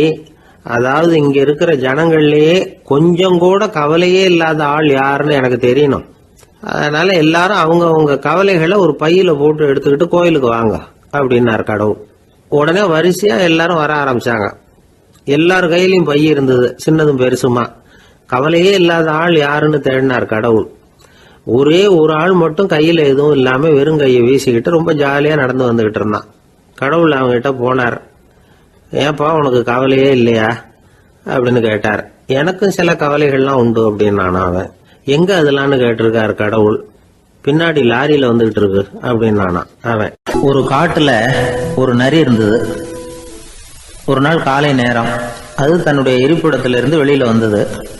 கொஞ்ச தூரம் நடந்து வந்தது. அப்பதான் அது தன்னோட நிழலை கவனிச்சு பார்த்தது. பார்த்தா அது ரொம்ப நீளமா பெருசா இருக்குது. காலை நேரத்துல நிழல் அப்படித்தானே இருக்கும். ஆனா அந்த நரிக்கு அந்த விஷயம் தெரியல.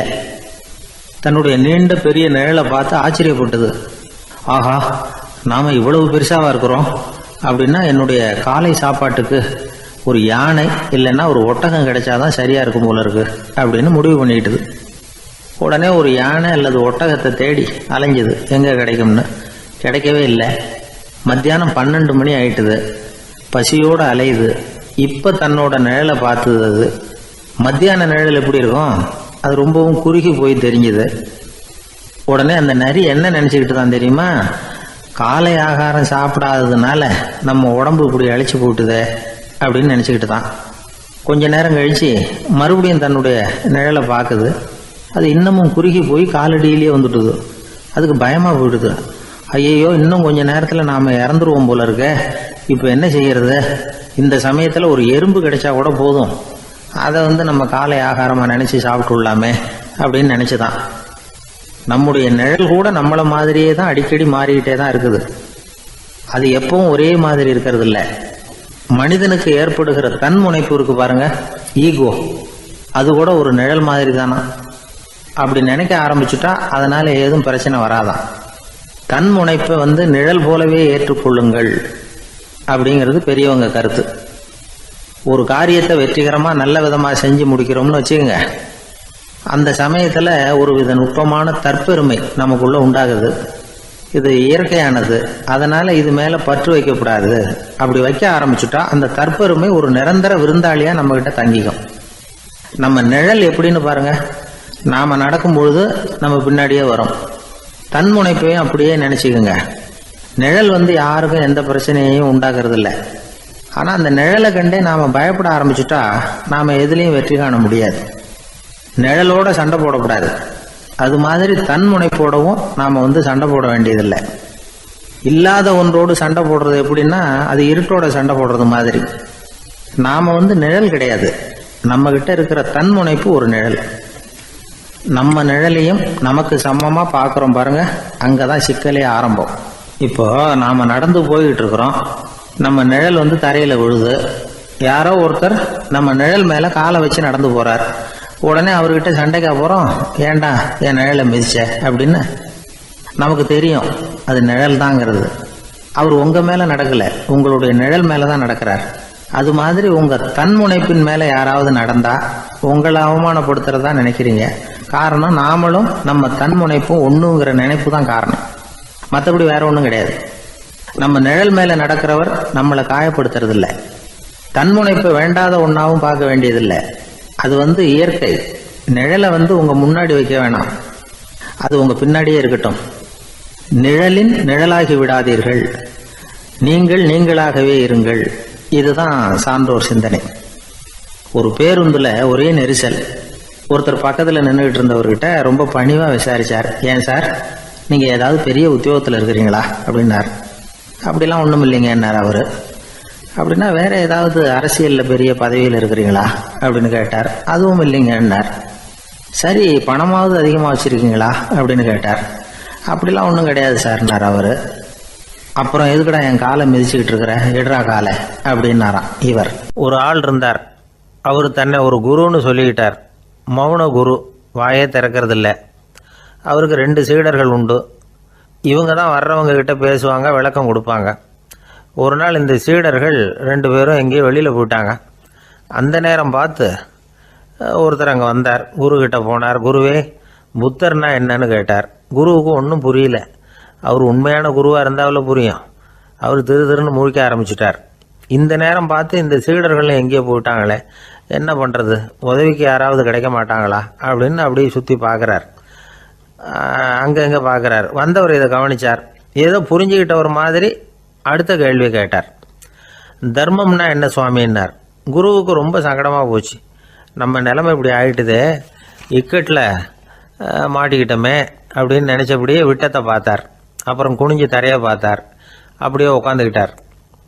வந்தவர் உடனே அடுத்த கேள்விக்கு போயிட்டார். தியானம்னா என்ன சுவாமின்னார். பாவம் என்ன பண்ணுவார் அந்த குரு, பேசாமல் கண்ணை கெட்டியாக மூடிக்கிட்டார். இது ஏதடா வம்பா போச்சுன்னு. இவர் இப்படி பண்ணால் கூட வந்தவர் சளைக்கல. இன்னொரு கேள்வியும் கேட்டார். ஆசீர்வாதம்னா என்ன அப்படின்னார். இவர் பார்த்தார், இப்படியே போனால் இவர் கேள்வி கேட்குறத நிறுத்த மாட்டார் அப்படின்னு நினச்சிக்கிட்டு எனக்கு ஒன்றுமே தெரியாதுங்கிற பாவனையில் 2 கையையும் விரித்து காட்டினார். வந்தவர் முகத்தில் மகிழ்ச்சி, மன நிறைவு. ஏதோ எல்லாம் புரிஞ்சுக்கிட்ட ஒரு மாதிரி அங்கேருந்து புறப்பட்டு போனார். வழியில் அந்த குருவோட சீடர்கள் 2 பேரையும் சந்திச்சார். உங்கள் குருவை தான் பார்த்துட்டு வரேன்னார் இவர். என்ன நடந்ததுன்னு கேட்டாங்க. இவர் வரமா சொல்கிறார், உங்கள் குரு எவ்வளவு பெரிய ஞானி தெரியுமா? புத்தர்னா என்னன்னு கேட்டேன். அதுக்கு அவர் அப்படியும் இப்படியும் பார்த்தார். அதுக்கு என்ன அர்த்தம் தெரியுமா? மக்கள் புத்தரை அங்கேயும் இங்கேயும் தேடுறாங்க. உண்மையில் அவர் அங்கேயும் இங்கேயும் தேடி கண்டுபிடிக்க முடியாது. அப்படிங்கிறத அவர் செய்கை மூலம் உணர்த்தினார். அதுக்கப்புறம் தர்மம்னா என்னன்னு கேட்டேன். அவர் மேலேயும் கீழையும் பார்த்து தர்மம் சமமானது, அதில் உயர்வு தாழ்வு இல்லைங்கிறத உணர்த்தினார். அதுக்கப்புறம் தியானம்னா என்னன்னு கேட்டேன். கண்ணை மூடிக்கிட்டார். கண்ணை மூடி காணுகிற அற்புதம் அது அப்படிங்கிறத புரிஞ்சுக்கிட்டேன். கடைசியாக ஆசீர்வதிக்கப்படுறது பற்றி கேட்டேன். கைகளை நீட்டி உதவுறது தான் அது அப்படிங்கிறத தன்னுடைய இருகை விரித்து உணர்த்தினார். எவ்வளோ பெரிய மகான் அவர் அப்படின்னு சொல்லிவிட்டு அவர் பாட்டு போயிட்டார். சீடர்கள் அதுக்கப்புறம் மெதுவாக குருக்கிட்ட வந்து சேர்ந்தாங்க. அவங்கள பார்த்ததும் குருவுக்கு கோபம் வந்துட்டுது. அடே பாவிகளா, எங்கடா போய் தொலைஞ்சிங்க, நான் ஒரு ஆளுகிட்ட மாட்டிக்கிட்டு என்ன பாடுபட்டிருக்கேன்னு தெரியுமான்னார். இது மாதிரி தான் நாம் சாதாரண மனிதர்களின் புற வேடங்களிலேயே மயங்கி போயிடுறோம். அவங்க பேச்சு, செய்கை, பார்வை இதிலெல்லாம் ஏதோ பெரிய தத்துவம் இருக்கிறதாக நினச்சிக்கிறோம். உண்மையிலேயே அந்த தத்துவங்கள் யாருக்கு சொந்தம்? அவங்களுக்கு இல்லை, நமக்கு தான் சொந்தம். நாம் தானே அதை கற்பிச்சுக்கிட்டோம். நம்மை நாம் அடையாளம் கண்டுக்கிறது இல்லை, நாம் யாருங்கிறது நமக்கு புரியறதில்ல. அதுதான் இன்றைக்கி நடக்கிறது. அதனால தான் அடுத்தவங்களை தேடி ஓடிக்கிட்டு இருக்கிறோம். சில வீடுகளில் கூட இது மாதிரி சைகைகள் உண்டு. சில குடும்ப தலைவர்கள் தினமும் காலையில் கண்ணை கெட்டியாக மூடிக்கிட்டு கை ரெண்டையும் சுத்தமாக விரித்து வச்சுக்கிட்டே உட்காந்து தியானம் பண்ணுறது வழக்கம். எதுக்காக அப்படி பண்ணுறீங்கன்னு ஒருத்தரை பார்த்து கேட்டேன். இந்த மாதம் வாங்கின சம்பளம் பூரா தீர்ந்து போச்சு, இனிமேல் என் கையில் சுத்தமாக ஒன்றும் இல்லை, புதுசாக எதுவும் செலவு வச்சுடாதே அப்படிங்கிறத அப்படி உள்ளங்கை ரெண்டையும் விரித்து காட்டி அவங்களுக்கு உணர்த்துறேன் அப்படின்னார். எனக்கு வாழ்க்கையில் ஒரே ஒரு ஆசை தான் சார் அப்படின்னார் ஒருத்தர். அது என்னன்னு கேட்டேன். ஆசைகளை ஒழிச்சுடணுங்கிறது தான் என்னோட ஆசை அப்படின்னார். இப்படி ஆசைகளை ஒழிக்க வேண்டும் அப்படிங்கிறதையே ஒரு ஆசையாக கொள்வது அபத்தம் அப்படிங்கிறார் ஒரு பெரியவர். இது மாதிரி ஆசைகளை ஒழிக்க ஆசைப்பட்டால் அந்த நோக்கம் நிறைவேறாதான். அந்த முயற்சியால் புதுசாக சில துன்பங்கள் தான் சேருமா. அதில் புதுசாக ஒரு ஆசை தலை தூக்கும் அப்படிங்கிறார் அவர். ஆசைகளை தானாக விழ வச்சுடலாம். அதுக்கு வழி என்ன தெரியுமா? எந்த ஒரு ஆசையையுமே பூரணமாக நிறைவேற்றி கொள்ள முடியாதுங்கிறத உணரணும். அதை உணர்ந்தால் ஆசைகள் தானாக விழுந்துடும். அதை விட்டுட்டு ஆசைகளை விட்டுடணுங்கிறதையே ஒரு ஆசையாக வச்சுக்கிட்டு அதுக்காக கடுமையாக முயற்சிகளையும் செஞ்சுக்கிட்டு நான் ஆசைகளை விட்டுட்டு ஞானோதயம் அடையிறதுக்கு கடுமையாக முயற்சி பண்ணிகிட்டு இருக்கிறேன் சார் அப்படின்னு சொல்லிக்கிட்டு இருந்தால் எந்த காலத்துலேயும் ஞானோதயம் வரப்போகிறதில்ல. அதுக்கு பதிலாக துன்பந்தான் சேரும் அப்படிங்கிறது அவரோட கருத்து. எந்த ஒரு ஆசையையும் பூரணமாக நிறைவேற்றி கொள்ள முடியாது அப்படிங்கிறத உணரணும். ஒரு ராஜா, அவர் மனசில் அமைதி இல்லை, எப்பவும் கஷ்டப்பட்டுக்கிட்டே இருந்தார். இந்த துன்பத்தை போக்குறதுக்கு பல வழிகளில் என்னென்னமோ முயற்சியெல்லாம் பண்ணி பார்த்தார். ஒன்றும் சரியாக வரல. கடைசியாக ஒரு காரியம் பண்ணார். அதாவது ஒரு வேதாந்தியை தேடிட்டு போனார். அவரை பார்த்து கேட்டார், ஐயா, என்னுடைய துன்பங்கள்லேருந்து நான் விடுபடணும், அதுக்கு சுலபமாக ஏதாவது ஒரு வழி இருந்தால் சொல்லுங்களேன் அப்படின்னு கேட்டுக்கிட்டார். அதுக்கு அந்த வேதாந்தி சொன்னார், அதுக்கு ஒரு வழி சொல்கிறேன், அது மாதிரி செய். அதாவது உன்னுடைய ராஜ்யத்துக்குள்ள போதுங்கிற மனசோட வாழ்கிற ஒருத்தனை கண்டுபிடிக்கணும். அப்படி கண்டுபிடிச்சி அவனுடைய சட்டையை வாங்கி நீ போட்டுக்கணும். அப்படி போட்டுக்கிட்டா உன்னுடைய துன்பம் தீர்ந்துரும் அப்படின்னார். உடனே ராஜாவுக்கு ரொம்ப மகிழ்ச்சி. அரண்மனையில் இருந்த அத்தனை பேரையும் ஆளுக்கு ஒரு பக்கமாக அனுப்புனார், தேட சொன்னார். போதுங்கிற மனசுடைய ஒருத்தனை கண்டுபிடிச்சி கொண்டுகிட்டு வாங்க அப்படின்னார். எங்கெங்கேயோ தேடி கடைசியாக ஒரு ஆளை கண்டுபிடிச்சாங்க. அவன் போதுங்கிற மனசோடு இருக்கிறவன் தான். ஆனால் அவன்கிட்ட சட்டை எதுவும் இல்லை. இடையில கட்டியிருக்கிற துண்டே போதுங்கிற மனசோடு அவன் வாழ்ந்துக்கிட்டு இருக்கிறான். சட்டை இருந்தாவில் ராஜா வாங்கி மாட்டிக்க முடியும். அந்த வேதாந்தி ஏன் அப்படி சொன்னாருங்கிறதுக்கான அர்த்தம் இப்போ தான் ராஜாவுக்கு புரிஞ்சுதான். இது வரைக்கும் சொன்னதெல்லாம் ஞான மார்க்கத்தை தேடிக்கிறவனுக்கான உள்ள தகவல். இப்போ இன்னைக்கு இளைஞர்கள் இதை கேட்டுவிட்டு நமக்கு ஆசையே வேணாம் அப்படின்னு முடிவு பண்ணிவிட்டா வாழ்க்கையில் முன்னேறவே முடியாது. நம்முடைய முயற்சிக்கு ஆசை தான் தூண்டுகோல்.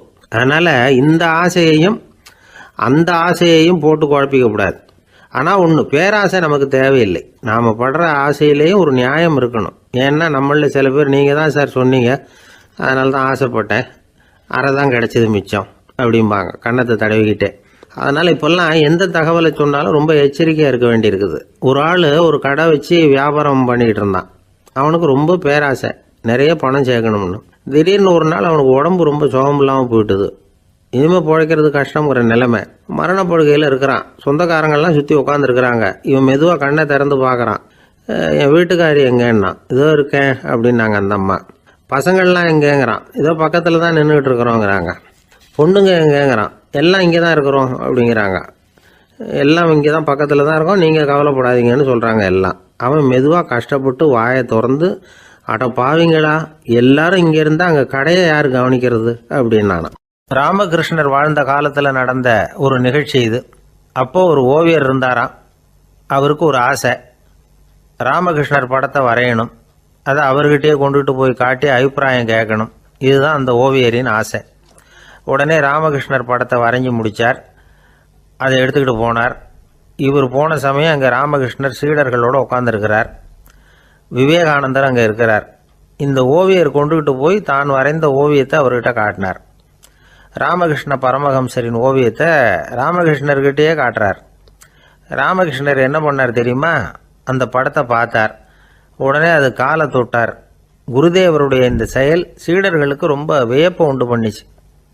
சில பேர் மனசுக்குள்ளேயே ரொம்ப குழம்பி போக ஆரம்பிச்சிட்டாங்க, என்ன இப்படி பண்ணுறாருன்னு. என்ன இது அவரோட படம், அவரே அவரோட படத்தின் காலை தொடுறார் அப்படின்னு யோசிச்சாங்க. சில பேர் ஒன்றும் புரியாமல் ஒருத்தர் பார்த்து சிரிச்சுக்கிட்டாங்க. அந்த இடத்துல சீடர்கள் மட்டும் இல்லை, சீடர் அல்லாத பல பேர் இருந்தாங்க. தன்னுடைய காலை தானே தொடர இவருடைய செயல் பற்றி என்ன நினைக்கிறது அப்படின்னு அவங்களும் குழம்பி போய் நிற்கிறாங்க. அந்த படத்தை வரைஞ்சி அவர்கிட்ட காட்டின அந்த ஓவியருக்கும் அதிர்ச்சி. இருந்தாலும் அவர் சீடர் கிடையாது. அதனால் கொஞ்சம் துணிச்சலை வர வச்சுக்கிட்டு கேட்டார், என்னங்க இது, என்னால் என்னுடைய கண்களையே நம்ப முடியல, இது உங்கள் சொந்த உருவப்படம், நீங்கள் உங்கள் சொந்த கால்களையே தொடுறீங்க, இது எங்களுக்கு கொஞ்சம் சங்கடமாக இருக்குதே அப்படின்னார். ராமகிருஷ்ணரின் கண்களில் ஆனந்த கண்ணீர் வழிஞ்சுதான். அவர் சொன்னாராம், இது என்னோட படம்ங்கிறது எனக்கு தெரியும், ஆனால் இது என்னோட படம்ங்கிறதுனால நான் இதோட காலை தொடலை. நீ என்னுடைய சமாதி நிலையை இந்த படத்தில் படம் பிடிச்சி காட்டியிருக்கிற, அதனால் அதோட காலை தொடறேன். சமாதி நிலையில் யார் இருந்தாலும், அது என்னுடைய படமாக இருந்தாலும் சரி அல்லது வேறு யாருடைய படமாக இருந்தாலும் சரி, படம் யாருதுங்கிறது முக்கியம் இல்லை. இதில் எது முக்கியம்னா அது தன்னை உணர்ந்த ஒரு உணர்நிலையின் படம். அப்படி இருக்கிறப்போ அதோட காலை நான் தொடணும்.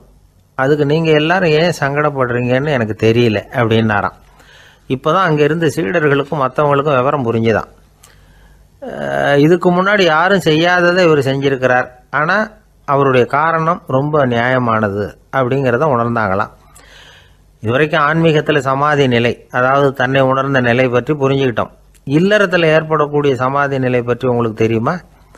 ஒரு அம்மா டாக்டர்கிட்ட வந்து சொன்னாங்களாம், டாக்டர், என் வீட்டுக்காரருக்கு உடம்புல ஏதோ கோளாறுன்னு நினைக்கிறேன், நான் எவ்வளவு நேரம் பேசினாலும் காதில் விழாத மாதிரி உட்காந்துருக்கிறார் அப்படின்னு ஆகலாம். அதுக்கு அந்த டாக்டர் சொன்னாராம், அம்மா, அது உடம்பு கோளாறு இல்லை, அது ஒரு பெரிய திறமை அப்படின்னாராம். ஒரு ரயில் வேகமாக போயிட்டு இருக்கு. அது ஒரு ரயில்வே ஸ்டேஷனில் கொஞ்ச நேரம் நின்றுது. அப்போ அதில் ஒரு ஆள் ஏறினார். தலையில் ஒரு மூட்டையை வச்சுருந்தார். மூட்டையை தலையில் சுமந்துக்கிட்டே உள்ளே வந்தார். மூட்டையை தலையில் சுமந்துக்கிட்டே ஒரு இடத்துல உட்காந்தார். ரயில் மறுபடியும் புறப்பட்டது. இவர் தன் தலையில் இருந்த மூட்டையை கீழே இறக்கி வைக்கணும்ல, வைக்கல, சுமந்துக்கிட்டே வர்றார். எதிரில் உட்காந்துருந்தவர் கேட்டார், ஏங்க ஏன் இப்படியே உட்காந்துருக்குறீங்க, தலையில் மூட்டையை வச்சுக்கிட்டு, மூட்டையை கீழே இறக்கி வைக்கலாமே அப்படின்னார். வேணாங்க, பாவம், தலையில் இருக்கிற மூட்டையை இறக்கி ரயிலில் வச்சா ரயிலுக்கு பாரம் அதிகமாக இருக்கும் அப்படின்னார் அவர். இப்படி ஒரு ஆளை பார்த்தா நமக்கு சிரிப்பு தான் வரும். ஏன்னா ரயிலுங்கிறது அந்த மூட்டையையும் சேர்த்து சுமந்துக்கிட்டு தான் போகுது. அவன் அந்த மூட்டையை தலையில் வச்சுருந்தாலும் ஒன்று தான், தரையில் வச்சுருந்தாலும் ஒன்று தான். அதனால் ரயிலுக்கு எந்த மாற்றமும் ஏற்பட போகிறதில்ல. அதே மாதிரி தான் நம்ம மனமும். இதுவும் ஒரு தேவையில்லாத சுமை, அனாவசியமாக சுமந்துக்கிட்டு இருக்கிறோம். இதை கீழே இறக்கி வச்சுட்டா வாழ்க்கை பிரயாணம் சுகமாக இருக்கும். ரயில் பிரயாணம் பண்ணுற அந்த ஆள் மூட்டையை சுமக்கிறான், வாழ்க்கை பிரயாணம் பண்ணுற நாம மனசை சுமக்கிறோம். இது ரெண்டுக்கும் எந்த வித்தியாசமும் இல்லை. மனசை கீழே இறக்கி வச்சுட்டா பாரம் இல்லாமல் வாழலாம், பறவைகள் மாதிரி பறக்கலாம், குழந்தைகள் மாதிரி கள்ளங்கபடம் இல்லாமல் வாழலாம். இந்த வெளி உலகத்தில் நாம் நிலை பெற்று இருக்கணும், வேரூன்றி இருக்கணும். அதே சமயம் நம்முடைய உள்வெளியில் ஆன்மீக வாழ்க்கையில் பாரம் இல்லாமல் இருக்கணும். அப்போ பறக்கணும், நதியை போல் ஓடணும், மிதக்கணும், பயணம் சுகமாக இருக்கும், களைப்பு தெரியாது, கவலை தெரியாது. ஒரு சீடன் போதி தர்மரை நாடி வந்தான். குருவே, நீங்கள் என்ன வெறுமையாக இருக்க சொன்னீங்க, நான் இப்போ மறுபடியும் வெறுமையானவன் ஆகிட்டேன், அதனால் இப்போ என்ன செய்ய சொல்கிறீங்க என்ன அப்படின்னு சொல்லி வந்து நின்னான். உடனே அந்த குரு பக்கத்தில் இருந்த ஒரு குச்சியை எடுத்து அவன் தலையில் அடித்து, போய் அந்த வெற்றுத்தன்மையையும் வீசி எறிந்து விட்டு வா அப்படின்னார். நான் இப்போ காலியாக இருக்கிறேன்னு ஒருத்தன் சொல்கிறான்னு வச்சுக்கோங்க, அது உண்மை இல்லை. ஏன்னா இன்னமும் அதில் நான்கிற எண்ணம் இருக்குது. எந்த சிந்தனையும் இல்லாமல் இருக்கிறது கடினம்தான். ஆனாலும் மனிதன் அதில் உள்ள நுட்பத்தை புரிஞ்சுக்கிட்டான்னா இவ்வளவு தூரம் தூக்கி சுமந்துக்கிட்டு வந்த அந்த மனதின் முட்டாள்தனத்தை அவனே பார்த்துட்டு சிரிப்பான். இதுதான் பெரியவங்க சொல்லியிருக்கிற ஆலோசனை. நம்மால் ஒருத்தன் தலையில் ஒரு பெரிய மூங்கில் கூடையோட ரயிலில் வந்து உட்காந்தான். கூடை தலையில் இருந்தது, கீழே இறக்கி வைக்கல. எதிரில் இருந்தவர் கேட்டார், ஏங்க எதுக்காக அதை அனாவசியமாக சுமந்துக்கிட்டே இருக்கீங்க, கீழே இறக்கி வைங்களேன்னார். இல்லைங்க, நான் வீட்டை விட்டு புறப்படும் பொழுதே என் பையன் சொல்லிவிட்டான் கூடையை தலையை விட்டு இறக்கக்கூடாதுன்னு அப்படின்னார். அவன் சின்ன பையன், விவரம் இல்லாமல் சொல்லியிருப்பான். இப்போ என்ன நேரில் வந்தால் பார்த்துக்கிட்டு இருக்கிறான், நீங்கள் இறக்கி வைங்கன்னார் அவர். அவன் நேரில் பார்த்துக்கிட்டு இல்லை, இருந்தாலும் நான் இந்த கூடையை கீழே இறக்கி வச்சா அது அவனுக்கு தெரிஞ்சிடும் அப்படின்னாரு இவர். அது எப்படின்னார் அவர். அவன் தனக்கு டிக்கெட் வாங்க வேணாம்னு சொல்லி இப்போ இந்த கூடைக்குள்ளே தான் உட்காந்துருக்கிறான் அப்படின்னார் இவர். ஒரு பெரிய நினைவு மண்டபம், அதுக்கு முன்னாடி ஒரு அப்பாவும் பிள்ளையும் நின்றுக்கிட்டு இருக்கிறாங்க. அந்த வழியாக போகிறவங்க வர்றவங்கெல்லாம் அந்த இடத்துல நின்று அது என்ன மண்டபம் அப்படின்னு விசாரிக்க ஆரம்பித்தாங்க. அந்த அப்பாவும் பிள்ளையும் தான் வர்றவங்களுக்கெல்லாம் விவரம் சொல்லிகிட்டு இருக்கிறாங்க. அதாவது இந்த இடத்துல ஒரு பெரிய மகான் சமாதி ஆயிருக்கார், அவர் சமாதியான இடத்துல இந்த நினைவு மண்டபத்தை கட்டியிருக்கிறோம் அப்படின்னாங்க. ஊர் பூரா இந்த செய்தி பரவிச்சு. நிறைய பேர் அந்த இடத்த தேடி வர ஆரம்பித்தாங்க. இங்கே கொஞ்சம் நேரம் உட்காந்துட்டு போனால் மனசுக்கு ஒரு நிம்மதி கிடைக்கிது அப்படின்னாங்க. அங்கே இருந்த உண்டியலில் நிறைய காசு போட்டுட்டு போகிறாங்க. பணம் கிடுகிடுன்னு நிறைய சேர ஆரம்பிச்சுட்டுது. பணம் நிறைய சேர்ந்த உடனே அந்த அப்பாவுக்கும் பிள்ளைக்கும் தகராறு வந்துட்டுது. பணம் சேர்ந்தாலே சொத்து தகராறு வரத்தானே செய்யும், அது மாதிரி வந்துட்டுது. பையன் அடிக்கடி நிறைய பணம் கேட்க ஆரம்பித்தான். அப்பா பார்த்தார், யோசனை பண்ணார், ஒரு முடிவுக்கு வந்தார். ஒரு நாள் பையனை கூப்பிட்டார், இதை பாருப்பா, நமக்குள்ள தகராறு வேணாம். அப்பாவும் பிள்ளையும் இப்படி சண்டை போட்டுக்கிட்டா பார்க்குறவங்க தப்பாக நினைப்பாங்க. அதனால் நமக்குள்ளே சமரசமாக இதை தீர்த்துக்குவோம், என்ன சொல்கிற அப்படின்னார் அப்பா. சரின்னு நான் பையன். உடனே அந்த அப்பா என்ன பண்ணார் தெரியுமா, மகன்கிட்ட கொஞ்சம் பணத்தை கொடுத்தார். தன்கிட்ட இருந்த ஒரு கழுதையையும் கொடுத்தார். இதை வச்சு நீ பொழைச்சிக்கோ அப்படின்னு சொல்லி அனுப்பி வச்சுட்டார். மகன் அந்த கழுதையை இழுத்துக்கிட்டு அடுத்த ஊருக்கு போனான். வழியிலே அந்த கழுதை செத்து போச்சு. உடனே என்ன பண்ணலாம்னு யோசனை பண்ணான். ஒரு ஐடியா வந்தது. அந்த கழுதையை ஒரு சாலை ஓரமாக புதைச்சான். கையில் இருந்த பணத்தை வச்சு அந்த இடத்துல ஒரு கல் மண்டபம் கட்டினான். அந்த வழியாக 2 பேர் வந்தாங்க. இது என்ன மண்டபம்னு விசாரித்தாங்க. இந்த இடத்துல ஒரு பெரிய மகான் சமாதி ஆயிருக்கிறார் அப்படின்னா. இந்த செய்தி ஊர் பூரா பரவ ஆரம்பிச்சுட்டுது. நிறைய பேர் வந்து போக ஆரம்பித்தாங்க. இங்கே வந்தால் மனசுக்கு ஒரு பெரிய நிம்மதி கிடைக்குது அப்படின்னு வேற சொல்ல ஆரம்பித்தாங்க. வர வர கூட்டம் அதிகமாக வர ஆரம்பிச்சுட்டுது. உண்டியலில் பணம் நிறைய சேர்ந்துட்டுது. நகையெல்லாம் கூட கழட்டி காணிக்கையாக போட ஆரம்பிச்சிட்டாங்க. அப்பாவை விட மகன் பெரிய ஆளாயிட்டான். இதை கேள்விப்பட்டார் அப்பா. பையனை பார்த்துட்டு வரலாம்னு ஒரு நாள் புறப்பட்டு வந்தார். பையன் ஓஹோன்னு இருக்கிறான். பங்களா, காரு எல்லாம் வந்துட்டுது. எப்படிடா இந்த அளவுக்கு ஆனே அப்படின்னு விசாரித்தார். அப்பா, எல்லாம் உங்கள் ஆசீர்வாதம் தான். நீங்கள் கொடுத்த மூலதனத்தை வச்சு தான் இவ்வளவும் சம்பாதிச்சேன் அப்படின்னு நான் பையன். அது எப்படிறான்னு விசாரித்தார். அப்பா, நீங்கள் ஒரு கழுதை குட்டியும் கொஞ்சம் பணமும் என்கிட்ட கொடுத்து அனுப்பி வச்சிங்க. அதை எடுத்துக்கிட்டு வந்தேன். வர்ற வழியில் அந்த கழுதை செத்து போச்சு. உடனே யோசனை பண்ணேன், அந்த கழுதையை இந்த இடத்துல புதைச்சேன். கையில் இருந்த பணத்தை வச்சு மண்டபம் கட்டினேன். மகான் ஒருத்தர் சமாதி ஆயிருக்கார் அப்படின்னு வதந்தியை கிளப்பி விட்டேன். ஜனங்கள்லாம் ஏமாந்து போய் காசை கொண்டாந்து போட ஆரம்பிச்சிட்டாங்க. நான் பொழைச்சிக்கிட்டு இருக்கிறேன் அப்படின்னா. இப்போதான்டா நீ என் புள்ள அப்படின்னு சொல்லி சந்தோஷப்பட்டாரான் அந்த அப்பா. ஏன் அப்படி சொல்கிறீங்கன்னு கேட்டிருக்கான் பையன். கழுதை குட்டியை புதைச்சி மண்டபம் கட்டியிருக்கிற நீ, ஏற்கனவே நம்ம ஊரில் நாம் கட்டியிருக்கிறோமே மண்டபம், அது இந்த கழுதையோட அம்மாவை புதைச்ச இடம். மகான் சமாதி ஆயிருக்காருன்னு நானும் சும்மா கப்ஸாக தான் விட்டுக்கிட்டு இருக்கேன் அப்படின்னாரான் அப்பா. முட்டாள் ஜனங்களை நினச்சி அந்த 2 பேரும் சத்தம் போட்டு சிரிச்சாங்களாம். மனுஷன் ஏமாத்துறது ரொம்ப சுலபம்.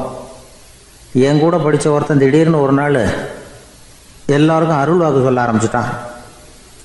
அவன் ஒரு ஆஃபீஸ்லேயும் வேலை பார்க்குறான். ஆஃபீஸில் உள்ளவங்கள்லாம் அவங்ககிட்ட வந்து அருள் வாக்கு கேட்குறது வழக்கம். ஒரு நாள் நான் அவன் முன்னாடி போய் உட்காந்து பேசிக்கிட்டு இருந்தேன். அப்போ அதே ஆஃபீஸில் வேலை பார்க்குற ஒருத்தர் அவங்ககிட்ட வந்து, சுவாமி, என் மேஜையில் வச்சுருந்த பேனா திடீர்னு காணாமல் போட்டுது, அது திரும்ப கிடைக்குமா எனக்கு அப்படின்னு கேட்டார். இவன் கண்ணை உருட்டி பார்த்துட்டு, அது உனக்கு கிடைக்காது, புதுசாக வேற ஒன்று வாங்கிக்கப்போ அப்படின்னா. சரின்னு அவர் போயிட்டார். அவர் போனதுக்கப்புறம் நான் மெதுவாக இவனை பார்த்து, அது எப்படிறாது, அது உனக்கு கிடைக்காதுன்னு